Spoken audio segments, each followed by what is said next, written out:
ni kumzawadia mama, lakini ni kitu ambacho nakipenda, kwa sababu nisingekuwa nakipenda nisingetumia hiyo njia.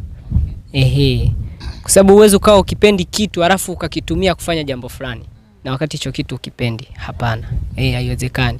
Kwa hiyo ni kitu ambacho mimi nakipenda. Ndio maana nikakuelezea kwamba hapo mwanzo niliwahi kufanya na watu nikapata wakaweza kunisupport, ambao walikuwa wananishawishi niendelee kufanya. Umeona? Lakini ilifikia kipindi kaona ni focus kwanza na kutafuta nini? Pesa. Lakini hiyo ni idea ambayo ninayo kwamba baadaye nikija kuwa niko vizuri, nimepata pesa nini, utafanya vizuri. Naweza nikafanya vizuri zaidi nikiwa nimerelax. Lakini pia kupitia wimbo taangalia pia mapokezi ya watu, kwa sababu nitapandisha kwenye akaunti zangu.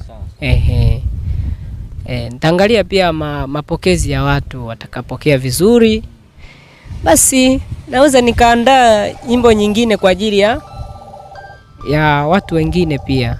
Hebu msikize kwanza huyo. Naam. Okay, Kwa hiyo ndio hicho kikubwa ninachowaomba. Support. Nilikuwa najaribu kukuuliza maana kidogo naye kupigia